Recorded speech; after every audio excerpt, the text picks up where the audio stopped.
Bismillahirrahmanirrahim. Assalamualaikum warahmatullahi taala wabarakatuh. Saya Irwan Fahmi bin Idris selaku Naib Presiden Pertubuhan Peribumi Perkasa Malaysia. Pada hari ini bersamaan dengan 4 hari bulan Jun 2026. Pada tarikh bersamaan dengan 1 hari bulan hari itu, saya ada melihat dan kita semua dah tahu bahawasanya Menteri Besar Datuk On Hafiz telah menghadap Pemangku Sultan Johor untuk pembubaran DUN.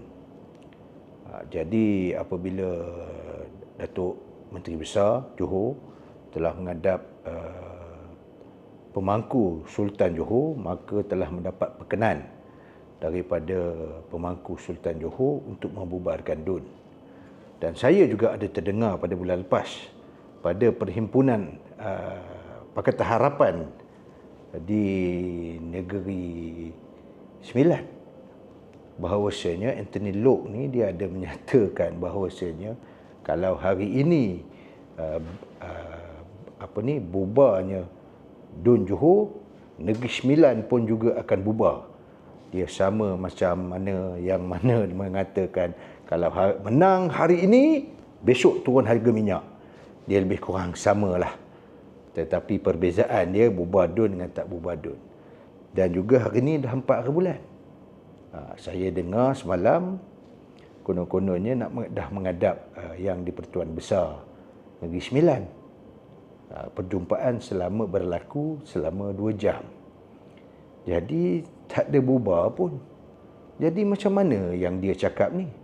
Dan juga saya nak tanya juga kepada Anthony Loke ni. Siapakah dia sehingga dia boleh mendahului Menteri Besar Negeri Sembilan?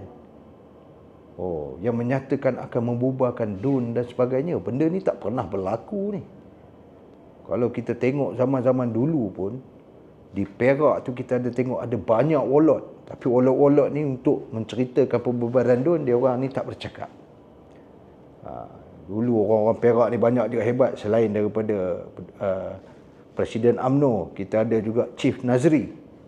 Kita ada juga beberapa tokoh yang lain. Mungkin Datuk Seri Husni dan sebagainya. Tapi tak pernah mendalui Menteri Besar. Itu yang pertamanya. Dia ni tak reti protokol, tak reti adab ataupun mungkin dia kurang cerdik. Itulah bab kata Chief Nazri. Jadi saya nak bagi tahu bahawasanya kuasa untuk membubarkan Dewan Undangan Negeri kalau di peringkat negeri adalah raja-raja